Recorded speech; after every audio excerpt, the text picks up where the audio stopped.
Vamos começar um livro novo. Nós encerramos em dezembro o livro de Daniel. O próximo em sequência é o primeiro dos profetas menores, o livro de Oséias. Oséias, chamado profetas menores, os 12 últimos profetas aí do Velho Testamento. As pessoas chamam de profetas menores, não porque eles têm menos importância, mas porque os livros são menores mesmo, tá? É mais questão de quantidade de páginas que tem aí em comparação com os outros, né? Isaías, Jeremias, Ezequiel, Daniel são livros maiores. Apesar de que, se você olhar o livro de Oséias tem quantos capítulos? Ele tem uns bons capítulos aqui, 14, se eu não me engano. O livro de Daniel tem 12 capítulos, tem menos capítulos que o livro de Oséias. Oséias tem 14. Só que os capítulos de Oséias são menores. Então, o livro de Daniel, eu falei Isaías? Não, Daniel. Daniel tem menos capítulos, mas tem muito mais páginas do que Oséias. É um livro muito maior, tá? É que os capítulos de Oséias são menores. Então, de fato, esses últimos profetas são livros menores. A gente costuma chamar de profetas menores, né? Quando a gente vai começar um livro novo, né, estudar aqui na escola dominical, a gente faz primeiro uma introdução, né? Dizer quem que era o autor, que época que foi, qual o contexto, o que o povo de Israel estava vivendo. Então, esse período aqui, a gente vai a gente vai voltar no tempo, na verdade, em comparação com Daniel. A gente terminou Daniel estava onde, né? Daniel estava na Babilônia, já no cativeiro. Oséias é antes disso, apesar de que na sua Bíblia está depois de Daniel, mas historicamente, né, cronologicamente, os eventos de Oséias acontecem antes dos eventos de Daniel, tá? Então, livro de Oséias, esse profeta que era do reino do norte. Você tem a nação de Israel dividida em dois reinos, né? Reino do norte e reino do sul. O reino do norte ainda não tinha ido para o cativeiro da Síria, e o reino do sul, muito menos, foi para o cativeiro da Babilônia, porque o reino do sul foi depois para a Babilônia. Então, nenhum dos dois tinha ido para cativeiro ainda. Você está aí com este profeta, que é um dos dois únicos profetas da Bíblia, dos livros proféticos, que era natural do reino do norte. Todos os profetas eram do reino do sul, Judá, com exceção de Jonas e Oséias. Jonas e Oséias eram do reino do norte. E esse Oséias a gente não conhece muito, né? Só fala lá no versículo 1, que era a palavra do Senhor, capítulo 1, versículo 1, palavra do Senhor que foi dirigida a Oséias, filho de Beeri, nos dias de Uzias, Jotão, Acás, Ezequias, reis de Judá, e nos dias de Jeroboão, filho de Joás, rei de Israel. Então ele dá aqui a época que foi escrito, né? E ele diz quem eram os reis do sul, na época que ele profetizou, e quem era o rei do norte, que era esse Jeroboão aqui, na época que ele começou a profetizar. Então a gente sabe mais ou menos aí o período. É só fazer a contagem histórica e você vai saber quais são as datas aí. Historicamente, os estudiosos aí da cronologia bíblica vão dizer que esse período está entre 755 a.C. e 710 a.C., né? Ou seja, 2.700, 2.800 anos atrás, tá? Você conta os 2.000 até Cristo e mais os 750 aí antes de Cristo, né? Então, muito tempo atrás, antes do cativeiro, o profeta Oséias, filho de Beeri. Oséias, o nome em si significa salvação. E ele está então profetizando ao reino do norte. Esse Jeroboão que é mencionado aqui não é o Jeroboão mais famoso, aquele Jeroboão filho de Nebate, né? Quando o reino de Israel se divide, fica Roboão para um lado, Jeroboão para o outro, né? Então você tem aqui, esse é um outro Jeroboão, ele não é o Jeroboão mais famoso, esse é o Jeroboão segundo, podemos dizer assim, tá? É Jeroboão filho diz aqui, filho de Joás. Esse Joás aqui também não é o rei Joás mais famoso do reino do sul. Os nomes confundem um pouco, eles são muito parecidos, né?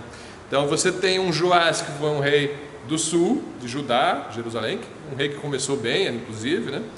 E você tem Jeroboão, filho de Joás, que é outro Joás lá no Reino do Norte, tá? Lá no livro de 2 Reis ele é chamado de Jeoás, inclusive, tá? Esse é o Jeoás, Jeroboão, filho de Jeoás, tá? Não confunde as coisas aqui, né? Reis do Norte, só para lembrar os irmãos, a gente estudou muito tempo atrás já os reis do Norte, reis do Sul. Quem foram os melhores reis? Os do Reino do Sul, de Judá, ou os do Reino do Norte, lá Samaria e as 10 tribos? Do Sul, de Jerusalém. Você tem vários reis bons, alguns começaram bem e terminaram mal, outros começaram mal e terminaram bem, mas muitos ruins, mas tem uma porção ali de reis que foram no mínimo direitinho, né? E alguns bons, né? Reino do Norte não tem ninguém bom, ninguém temente a Deus. Alguns até Deus abençoou, Deus esteve com eles, mas eles não eram tementes a Deus. Nenhum deles é declarado na Bíblia como sendo alguém que foi segundo o coração de Deus, que andou nos caminhos de Deus, tá?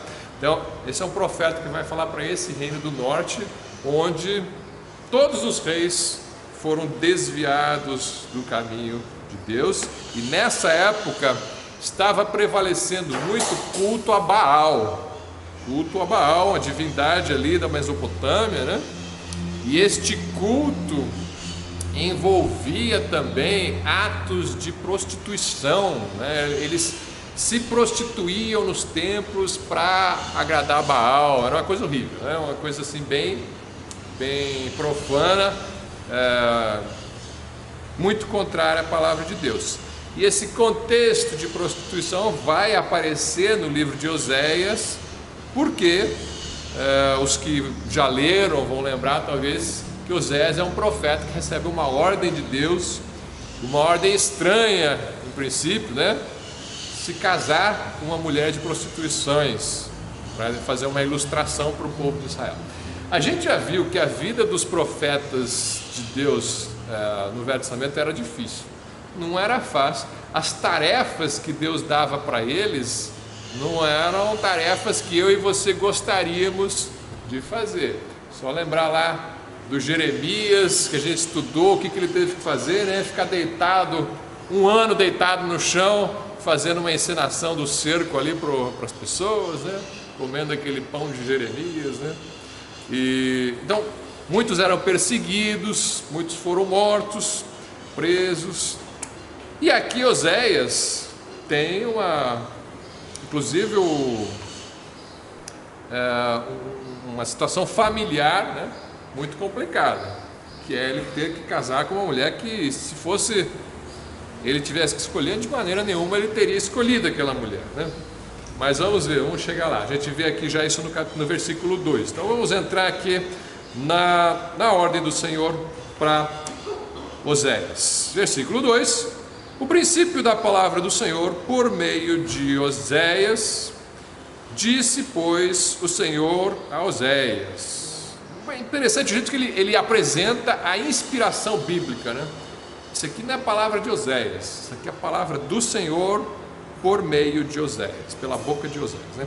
Diz, pois, o Senhor a Oséias: vai, toma uma mulher de prostituições e filhos de prostituição, porque a terra certamente se prostitui, desviando-se do Senhor. Olha só que situação, que ordem é essa? Toma uma mulher de prostituições, toma uma prostituta, né? Mulher de prostituições, e gera filhos com ela, vai casar com uma prostituta. Sim.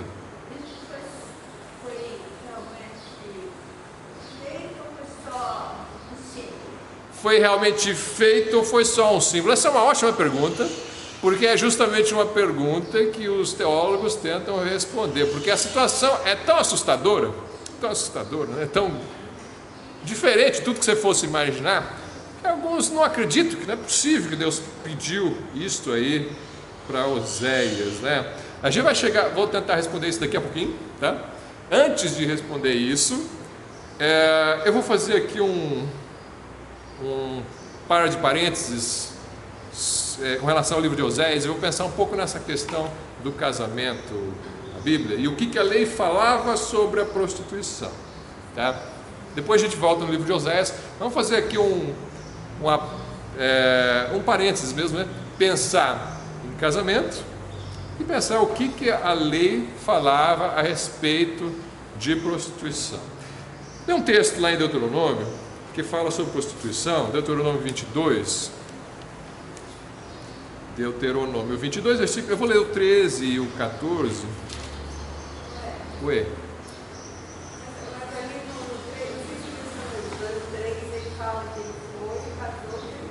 Sim, foi, casou, teve filhos. Eu vou chegar nesse ponto. Aí você tem então Deuteronômio 22, 13 e 14. Várias leis aqui sobre relações entre homem e mulher. Ele fala assim: quando um homem tomar uma mulher e depois de coabitar com ela a desprezar, lhe imputar coisas escandalosas e contra ela divulgar má fama, dizendo: tomei esta mulher e me cheguei a ela, porém não a achei virgem. A situação, né, é essa: o homem casou com a mulher, descobriu que a mulher não era virgem. E aí lá no versículo 21 vai dizer o que acontecia. Então, se isso for verdade, né? Aí tem um processo aí para investigar se era verdade. Se for verdade, então levarão a moça à porta da casa de seu pai, e os homens da cidade a apedrejarão até que morra, pois fez loucura em Israel, prostituindo-se na casa de seu pai. Assim tirarão o mal do meio de ti. Então, a lei não tem tolerância quanto à prostituição. A gente sabe que a prostituição é muito antiga na história do mundo, né? Você já tem lá Judá, né? Ruben, né? Saindo com uma prostituta. Né? Judá e Tamar, né? Judá e Tamar se prostitui também.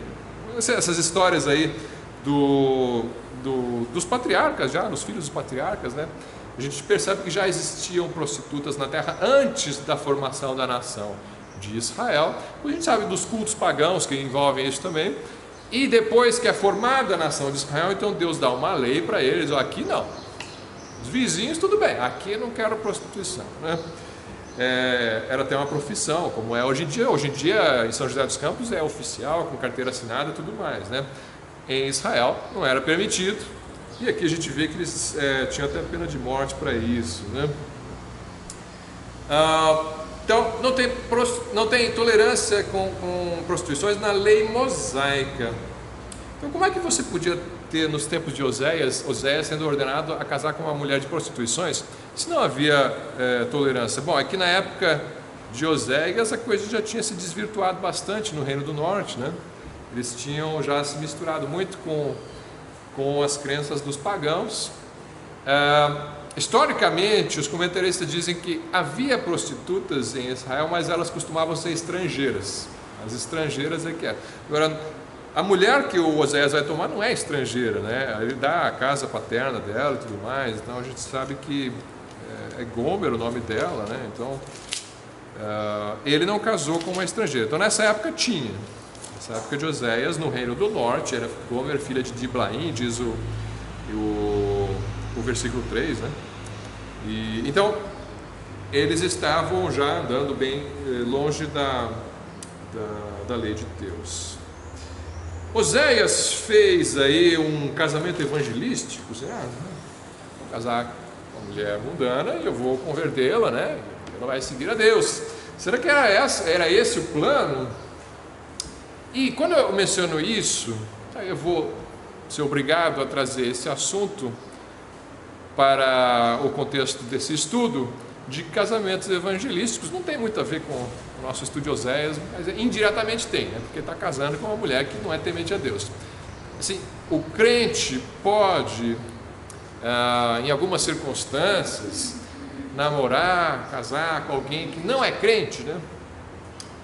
E eu estou trazendo esse assunto aqui porque eu vi essa discussão numa igreja batista recentemente, e o pregador pregou certo que não pode, né? Não deve casar com um incrédulo, mas a igreja estava dividida. Muitos foram contra o pregador, dizendo: não, isso é farisaísmo, você não pode dizer isso, né? Você é moça for boa, direita, quem é você? Os crentes se acham superiores a quem está lá fora, por que não, né?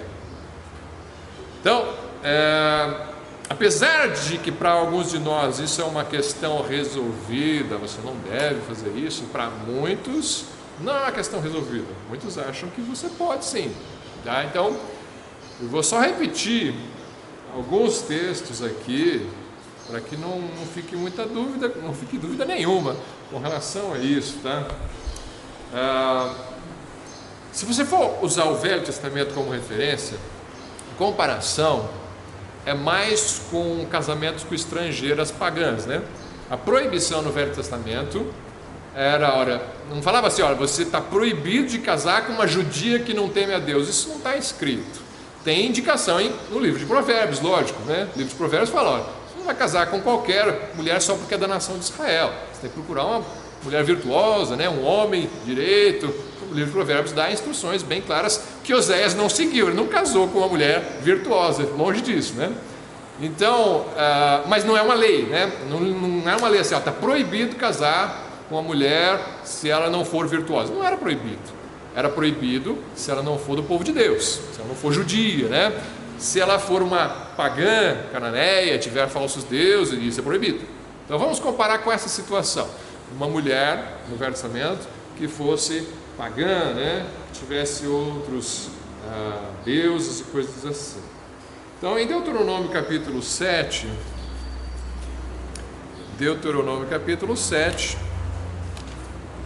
versículos 1 até 4.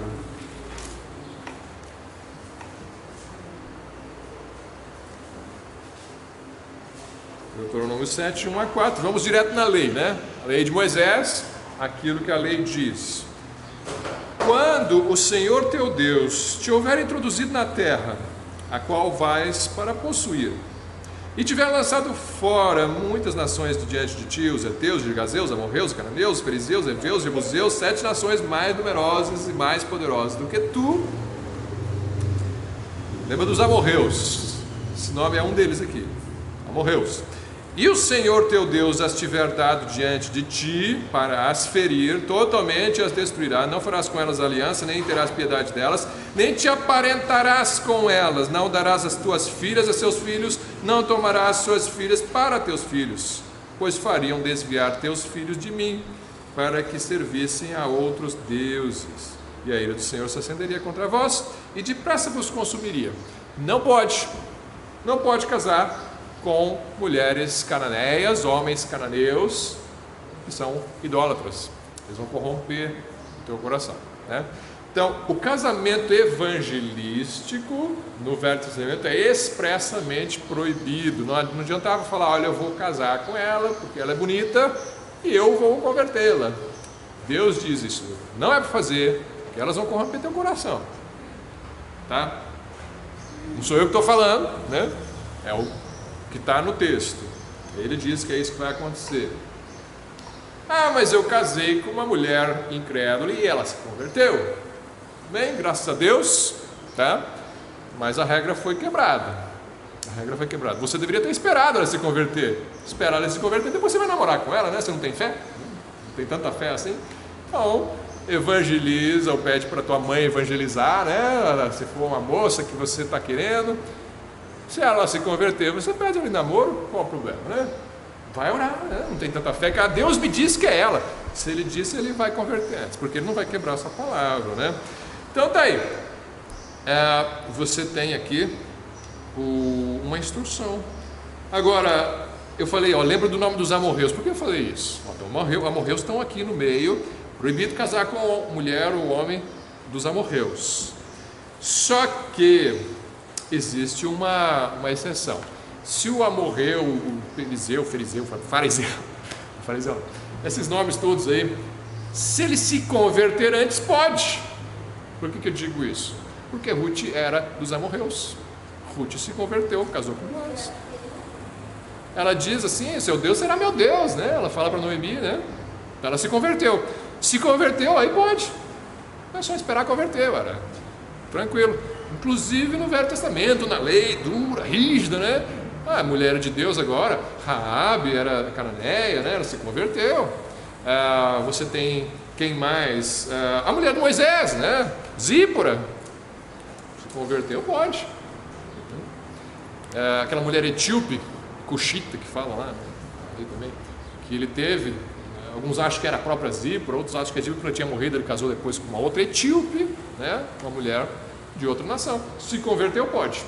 Deus em momento algum condena esses casamentos. Agora, se ela continua pagã, se ela continua com a religião dos amorreus, não pode. Proibido. Né? No Novo Testamento vai falar a mesma coisa.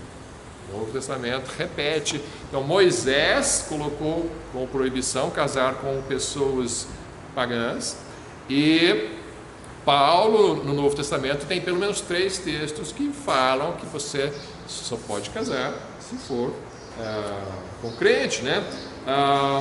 1 Coríntios, eu não preciso abrir, eu vou só mencionar rapidamente os textos. 1 Coríntios 7:39, a mulher está ligada ao marido enquanto viver o marido, mas morrendo o marido, ela está livre para se casar com quem quiser, contanto que seja no Senhor.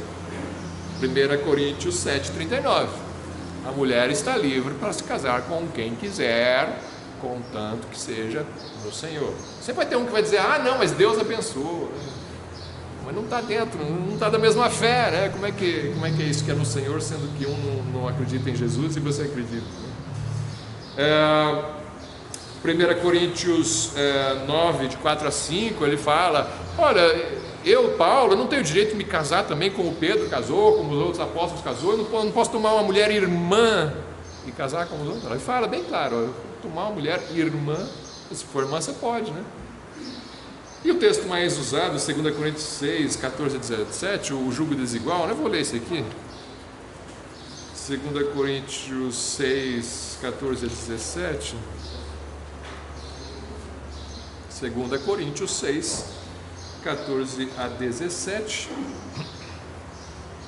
Não vos prendais a um jugo desigual com os infiéis, porque que sociedade tem a justiça com a injustiça, e que comunhão tem a luz com as trevas, e que concórdia há entre Cristo e Belial, ou que parte tem o fiel com o infiel, e que consenso tem o templo de Deus com os ídolos, porque vós sois o templo do Deus vivente, como Deus disse, neles habitarei, e entre eles andarei, e eu serei o seu Deus, e eles serão o meu povo. Por isso, saí do meio deles e apartai-vos, diz o Senhor, e não toqueis nada imundo, e eu vos receberei.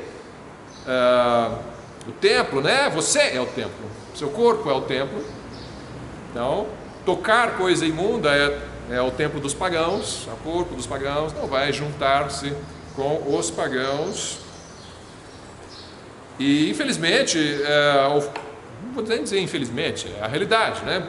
Não existe pessoa intermediária, ou está na luz ou está nas trevas. Não tem gente que está meio na luz, meio nas trevas. Tem gente que está num processo de conversão, isso aí existe. Mas assim, ou está perdido ou está salvo, né? Ou é filho de Deus ou é filho do diabo, ou é filho da luz ou é filho das trevas, ou está no reino das trevas ou está no reino do filho do seu amor. E ele diz, não existe comunhão, concórdia entre o fiel e o infiel. Não tem parte, não tem consenso, não tem comunhão, é jugo desigual, não tem sociedade. Então, muitos comentaristas entendem que aqui ele está se referindo mais a uma união religiosa do que o casamento em si. Alguns comentaristas colocam assim, olha, não é para fazer ações religiosas conjuntas com pagãos, né? Porque vai misturar as religiões, vai ficar esquisito. Então, mas ele diz também, olha, não há concórdia, não há comunhão, não há associação entre o fiel e o infiel. Alguém vai dizer, mas a minha ligação com ela não é religiosa, ela é só de casamento, é físico, é amizade, não é religioso. Como assim? O casamento não é uma ligação religiosa? Então por que você casou na igreja, né? Se não uma ligação religiosa. Lógico que o casamento é uma ligação religiosa também. Ela é física, ela é emocional, psicológica, é religiosa, espiritual também, né? Ela é um símbolo da união entre Cristo e a igreja, né? Então não dá para você dizer que o casamento não é também uma ligação religiosa, né?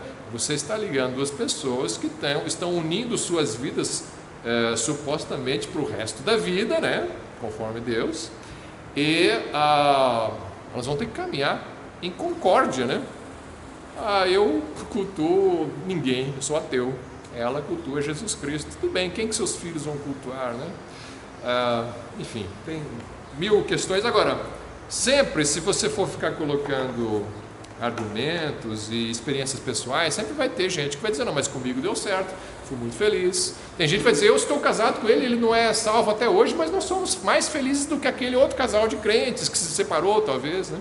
Olha, está cheio de exemplos de casamentos que deram certo e não deram certo. Isso eu sei. Tem muito casamento entre crentes que está horrível, eu sei.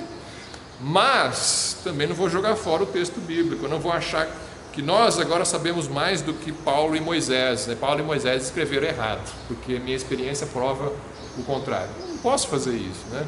Nós estamos aqui como igreja, olhando para as Escrituras para aprender como é que se deve viver conforme as Escrituras. A instrução das Escrituras é assim, né? Se você andar direito e der lugar ao Espírito assim, vai dar certo. Se você... Não basta casar com alguém também que se diz crente, ou de repente é crente, mas não é temente a Deus, não anda com Deus, né? Aí não vai ser um bom casamento se uma das partes ou as duas partes não andam com Deus. É só porque foi batizado, sei lá. Mas também não é por isso que você vai chutar o balde e agora vai pegar um cônjuge incrédulo, né? Que pelo menos é rico, né? Pelo menos é bonito, né? Não é assim que o crente vive. O crente vive conforme a palavra de Deus, né? Oi. Será que as pessoas se baseiam também quando querem casar com um incrédulo? O fato de que Deus deu uma ordem para Oséias casar com uma pessoa? Olha, se você quer seguir a ordem do Oséias, vai por sua própria conta e risco, né? Porque eu acho que ninguém vai querer imitar o Oséias e passar pelo que ele passou, né? Mas o exemplo está ali. Oséias casou com alguém que não era temente a Deus. Por que será, né? Vamos ver então. Eu disse que o casamento é símbolo do amor de Cristo pela sua igreja. Efésios diz isso, outros textos dizem isso, né? É um símbolo, sim, do amor de Cristo pela sua igreja. O casamento de Oséias com Gomer, a prostituta, também é símbolo do amor de Deus com Israel. Um amor doloroso, né? Mas ele é símbolo bem realista desse amor de Deus por Israel. Oi. Alguns dizem uma parábola. Vou ver 3 interpretações então, já que mencionou isso, o irmão agora está mencionando, 3 possíveis interpretações do que acontece com Oséias. Vamos lá ver então. Vamos voltar ao livro de Oséias.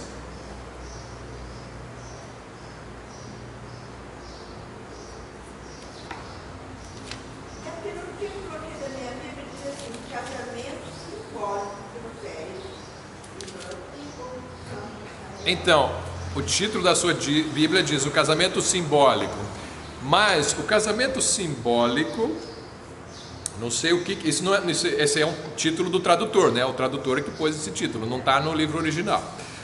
Eu não sei o que ele está pensando. O casamento simbólico eu posso interpretar de 2 maneiras. Eu posso interpretar que não é que ele casou de verdade, ele só fez um simbolismo de casamento. Mas eu posso interpretar da seguinte maneira: ele casou de verdade e o casamento tinha o símbolo. Qual que é o símbolo do casamento? Amor de Deus com Israel. Mas aconteceu de verdade, né? O fato de estar escrito que é simbólico não quer dizer que não aconteceu. Ele tem um simbolismo. E tem, de fato, o casamento tem um simbolismo aqui em Oséias, né? Então, uma mulher de prostituições, 3 interpretações. Eu consultei o comentário do João Calvino, antigo, né? Dos reformadores. Ele achava que isso não aconteceu, que era uma visão que Oséias teve. João Calvino achava que era uma visão, que isso não aconteceu de verdade, pois isso seria um vexame para Oséias tomar uma prostituta, casar com ela. Isso aí ele ia perder a moral com relação às pessoas ali, ninguém ia dar ouvidos ao que ele está falando. Esse homem casou com uma prostituta, quem é que quer saber o que ele tem a dizer, né? Então, João Calvino achou que a ideia era tão absurda, tão chocante, que não deve ter acontecido. Ele achava então que foi uma visão. Tem um problema com essa interpretação, O problema é o seguinte: o texto não diz que foi uma visão, e além de não dizer que foi uma visão, ele ainda dá o nome da mulher e o nome do pai da mulher com quem ele se casou, né? Versículo 3 diz: Gomer, filha de Diblaim. Se fosse uma visão, por que teria o nome dela e do pai dela? Acho muito difícil que tenha sido uma visão isso daqui. Já outro comentarista, John MacArthur, e também o Thomas Constable, eles acham que ela não era prostituta quando casou com Oséias, que Deus está dizendo para ele em uma visão, uma antecipação: olha, você vai casar com uma mulher e ela vai se prostituir e o seu nome vai ser desonrado. Eles acham que é isso que aconteceu, que quando ele casou ela não era prostituta, que depois ela se prostituiu e aí desonrou os filhos, desonrou o marido e tudo mais, tá? Por que eles dizem isso? Porque você livra o Oséias de ter casado com uma prostituta, né? Você livra a barra dele, vamos dizer assim. E pareceria mais com o simbolismo que Deus está querendo mostrar. Por quê? Porque o simbolismo é: Deus pegou Israel do Egito, casou com Israel no Sinai. O simbolismo é esse, é o casamento de Deus com a nação de Israel. E depois Israel se prostituiu com os deuses cananitas ou cananeus, né? Então, funcionaria se Deus casou com Israel. Israel não era prostituta quando Deus casou, mas Deus cuidou de Israel, mas Israel se desviou depois e gerou filhos de prostituição depois. Então, isso é uma possível interpretação que faz sentido, que livra a barra de Oséias, mas que não se encontra claro no texto isso. O texto não diz isso, é uma suposição, vamos dizer assim, né? Não está claro isso no texto. Porque o texto só fala: olha, toma uma mulher de prostituições. Se você for pegar o pé da letra, ele casou com uma prostituta mesmo, né? Essa é a versão de outras pessoas, inclusive o David Guzik, né, um teólogo também, ele defende essa linha, que Oséias de fato tomou uma prostituta como esposa. Essa é a leitura direta do texto que vai te levar a essa conclusão. E Oséias, na verdade, ele, apesar de ter casado com uma mulher que não temia Deus, ele não estava quebrando a lei, porque a lei não proíbe você casar com uma mulher que esteja em pecado. Ele proíbe a mulher estar em pecado, né? A mulher seria apedrejada, não Oséias, né? Não sei se ela era idólatra com falsos deuses, né? Isso seria proibido, né? Se casar com cananeias ou idólatras, né? Então não entra muito em detalhes, aqui fala que ela era prostituta, né? Então é um casamento errado à luz das instruções todas do livro de Provérbios. É um casamento errado à luz toda do Novo Testamento, lógico. Mas parece que Oséias não quebra um mandamento da lei aqui.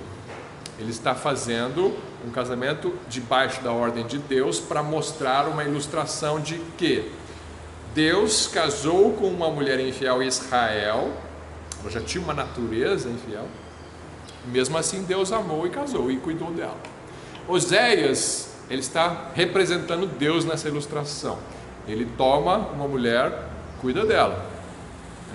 Ele oferece uma vida nova para ela, uma vida diferente para ela. Agora você vai andar com Deus, né? Vamos dizer assim. Então você tem uma situação em que a pecadora é a esposa dele e que Deus ordena ele a casar com ela para ilustrar o que aconteceu. Deus cuidando de Israel, e mesmo assim Israel não está nem aí com Deus e vai se prostituir com outros deuses, vamos dizer assim. Tá? Então, 3 possíveis interpretações. A primeira eu descartaria: visão. Eu não vejo isso como sendo uma visão. As duas últimas pode ser. Não tenho certeza, tá? Não tenho certeza. Eu vejo que, se for a terceira, é uma exceção só para o profeta mostrar isso aí. Eu não acho que você vai querer que sua vida seja uma exceção como essa aqui, e vai imitar o Oséias, né? Pois é, poderia estar. engolir um cálice desses não é para qualquer um. Tem um comentarista, Boyce, que ele fala o seguinte: se a história de Oséias não pode ser real, porque Deus não poderia falar para um homem se casar com uma mulher infiel, então a história da salvação também não é real, porque isso é exatamente o que Cristo fez por nós. Pensou nisso? Eu vou repetir, presta atenção. Se a história de Oséias não pode ser real, porque Deus não poderia falar para um homem se casar com uma mulher infiel. Olha, Deus não faria isso, falar para um homem se casar com uma mulher infiel. Mas isso foi exatamente o que Deus disse para Cristo: case com uma igreja, e a igreja está cheia de pecados, né? Ou o que Deus fez com a nação de Israel, Ele casou com uma mulher infiel. No caso da igreja, a igreja é purificada por Deus, ela é regenerada, a igreja verdadeira ela é perdoada, lavada. No caso da nação de Israel, ainda não estava debaixo dessa época da igreja, era pior a situação. Deus de fato casou com uma mulher infiel, isso aí não tem dúvidas, né? Então, isso só prova para nós, seja qual for a verdadeira interpretação da história do livro de Oséias, só prova para nós que o símbolo é muito claro: Deus casou com uma mulher infiel. Isso nós não temos dúvida. Israel foi uma mulher infiel. Isso mostra o tamanho do amor de Deus por essa mulher. E aí ele vai continuar dizendo, isso mostra também o tamanho do amor de Deus por nós, porque Ele nos amou quando nós ainda éramos inimigos de Deus. Muito claro no Novo Testamento isso. E Ele nos amou sendo nós inimigos de Deus. Esse é o propósito da ilustração. Em seguida no texto, ele vai falar dos filhos, né? Ele vai mencionar 3 filhos que Oséias vai ter com essa prostituta. E é muito forte, porque ele fala no versículo 2 que eles serão filhos de prostituição, né? Seus filhos vão ser chamados de filhos da prostituta. Já pensou um negócio desse? Mas é o que era o destino de Oséias, é ter isso, né? Essa fama sobre os filhos dele. E foi, pois, tomou a Gomer, filha de Deblaim, diz o versículo 3, ela concebeu e lhe deu um filho. Então o primeiro filho, qual é o nome do filho? E disse-lhe o Senhor: põe-lhe o nome de Gisrael, porque não é Israel, é Gisrael, porque daqui a pouco visitarei o sangue de Gisrael sobre a casa de Jeú, e farei cessar o reino da casa de Israel.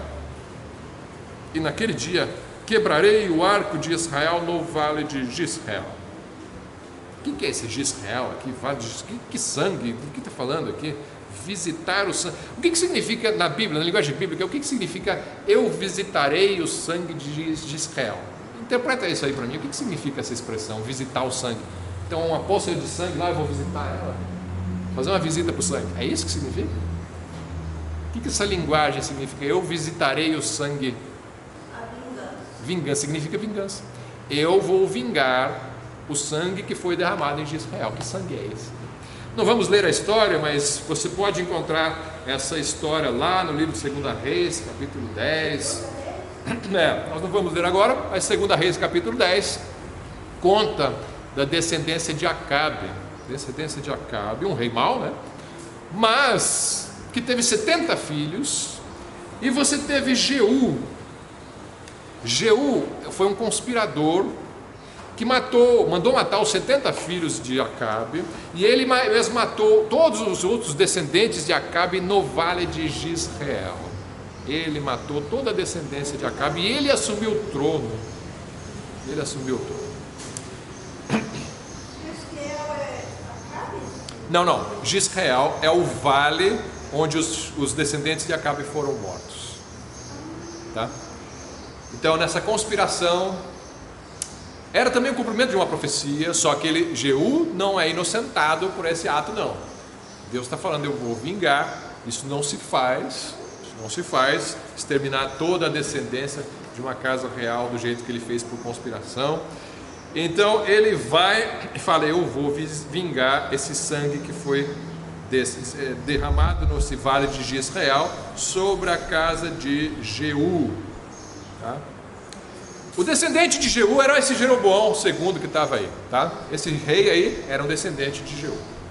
Ele falou: eu vou vingar, você também vai perder a sua descendência. Ele, poucos meses depois, quantos anos? 6 meses depois do que ele fala aqui, o filho do Jeroboão II, que passou a reinar, o Zacarias, não foi 6 meses depois, mas o Zacarias, quando começou a reinar, ele só reinou 6 meses.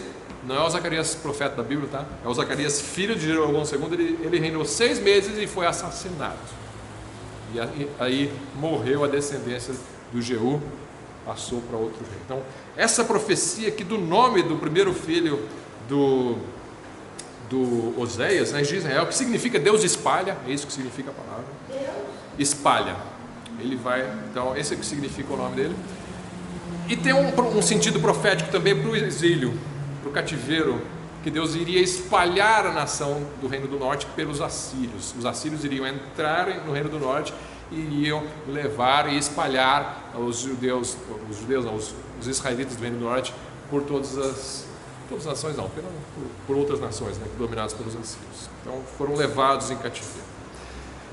Então você tem aí uma profecia no nome do primeiro filho. Muito comum desses profetas darem nomes que eram profecias, né, para os seus filhos, né? E depois, versículo 6: e tornou ela a conceber e deu à luz uma filha. E Deus disse: põe-lhe o nome de Loruama, né? Porque eu não tornarei mais a compadecer-me da casa de Israel, mas tudo lhe tirarei. Loruama significa sem misericórdia. A pessoa dá um nome desse para a filha, agora você vai se chamar sem misericórdia, né? Será que o Oséias era tão mau assim que ele queria amaldiçoar seus próprios filhos? Não confunda as coisas.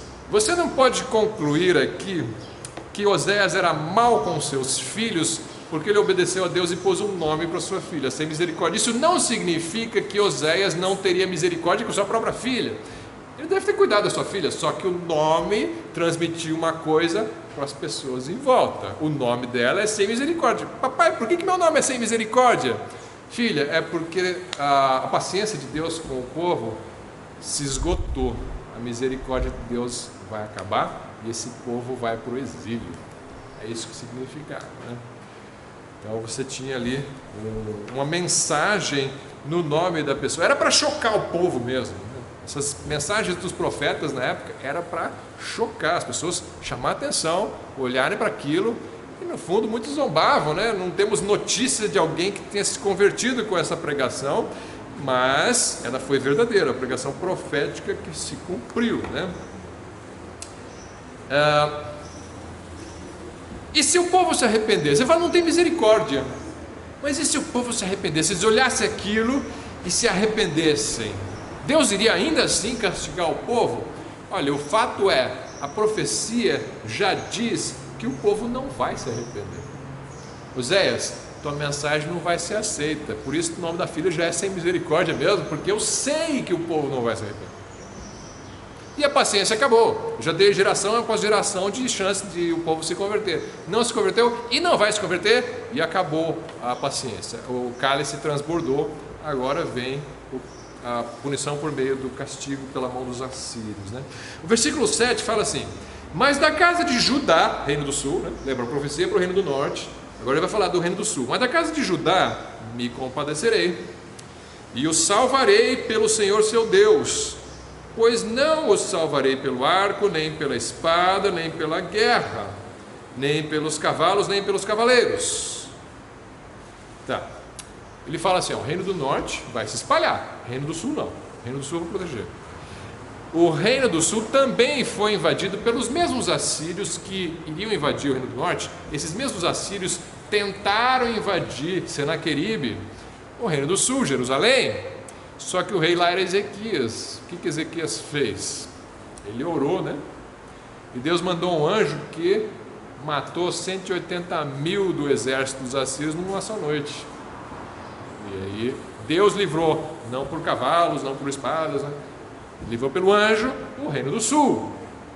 Então, ele é sem misericórdia para o reino do norte, mas ele foi misericordioso para o reino do sul. Por quê? porque o Reino do Sul merecia misericórdia? Não, ninguém merece misericórdia, porque misericórdia, por definição, é você receber um bem que você não merece, né? Isso é misericórdia, o pastor Carlos sempre menciona isso, né? Misericórdia ninguém merece, as pessoas merecem aquilo que está relacionado com justiça, né? Deus não mandou justiça, Ele mandou misericórdia. Então, não é que o Reino do Sul merecia. Por outro lado, o Reino do Sul tinha fé. O rei Ezequias orou com fé e Deus livrou. Então, a salvação não é porque você merece, mas é porque você tem fé, né? Então, o rei não era perfeito, não é que nós somos sem pecado, no céu não entra pecado algum, mas pela fé nós somos perdoados. Quem tiver fé será perdoado e será alvo da misericórdia de Deus. Ele não vai nos mandar para o inferno, né?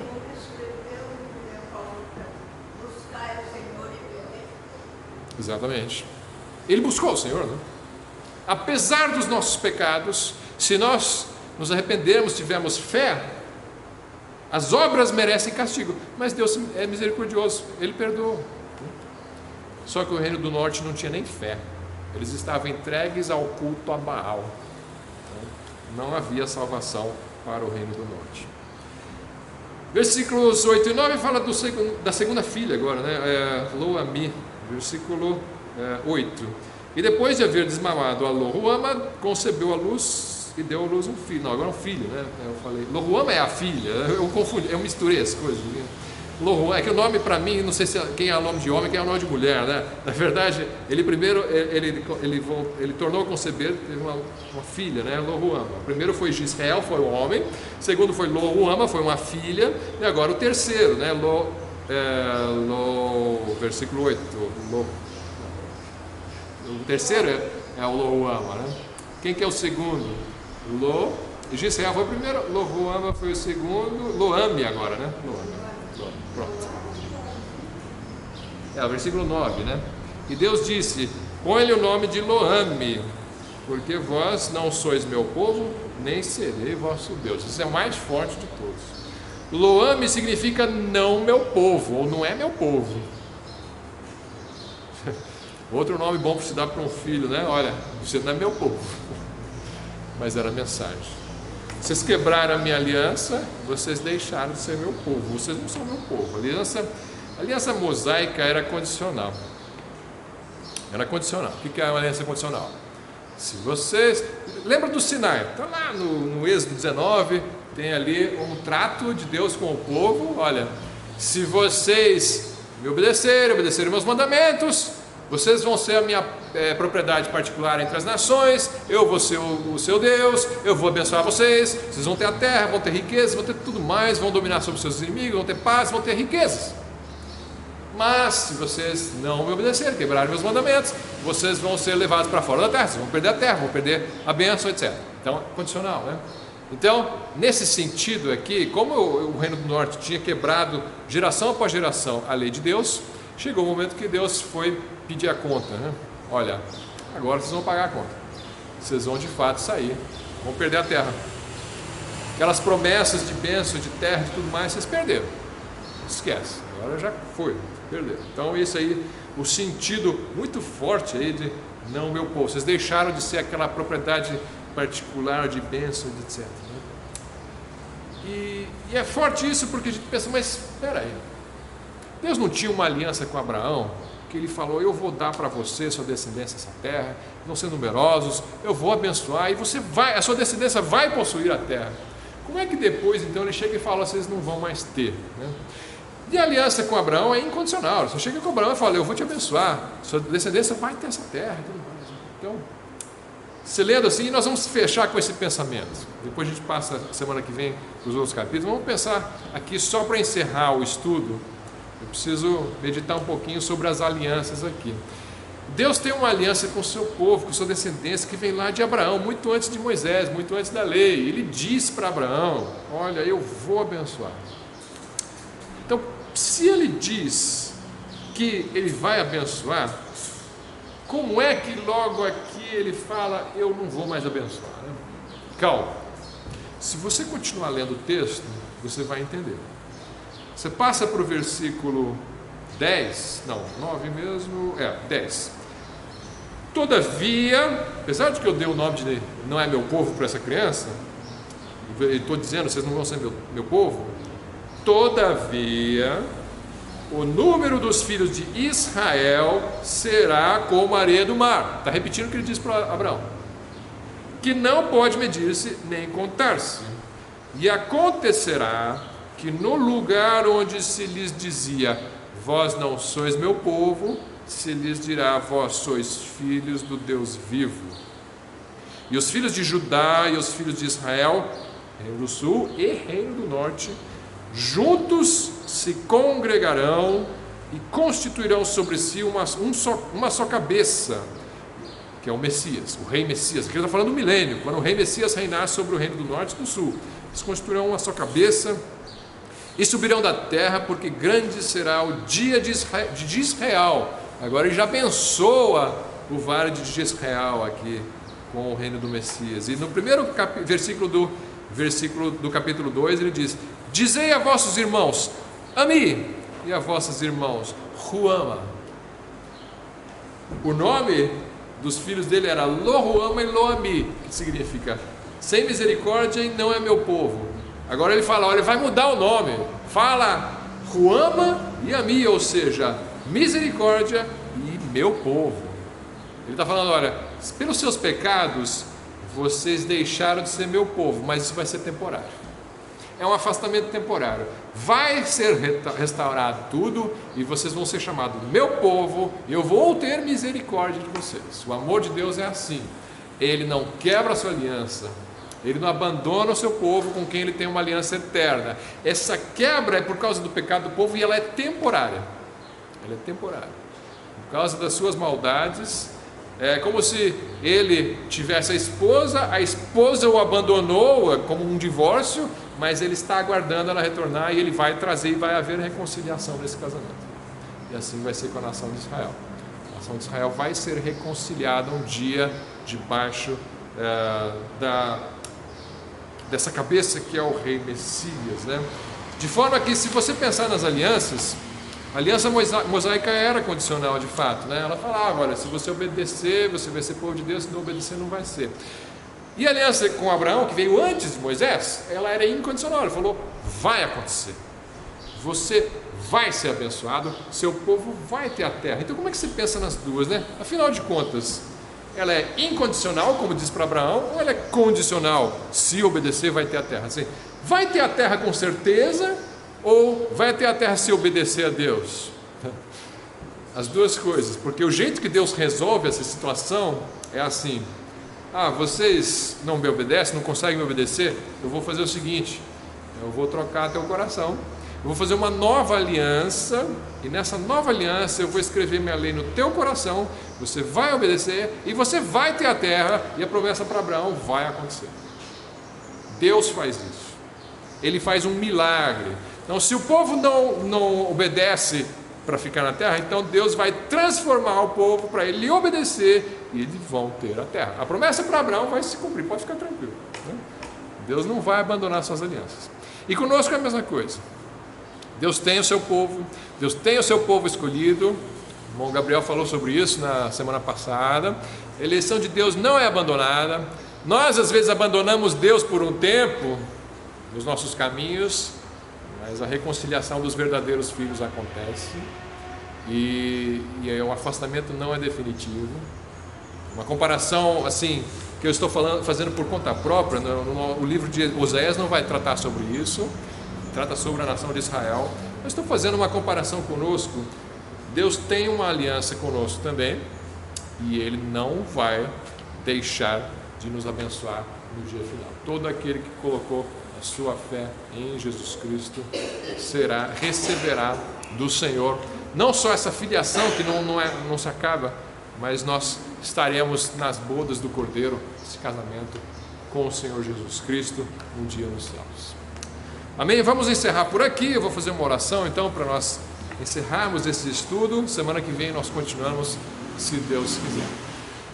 Nosso Senhor, obrigado porque nós temos essas promessas do livro de Oséias que falam da restauração para a nação de Israel, mas que nós sabemos que esse mesmo amor que o Senhor tem pelo seu povo, Israel, no Velho Testamento também, o Senhor tem pelos teus filhos hoje em dia, e o Senhor nos resgatou também de uma situação de morte, de pecado, de distância com o Senhor, e nós louvamos o teu nome por isso, porque a obra do Senhor, foi o Senhor que fez isso, e é o milagre do Senhor é que nos garante na salvação, nos garante próximos de ti, e esse que é o penhor do Espírito, da recompensa que está prometida, para a qual nós olhamos e caminhamos nessa vida, antecipando, ansiando por aquilo que o Senhor tem para nós, ó Deus. Que nenhum de nós venha se afastar, ó Deus, que nenhum de nós venha a seguir caminhos dos seus próprios corações, dos nossos próprios corações, ó Deus,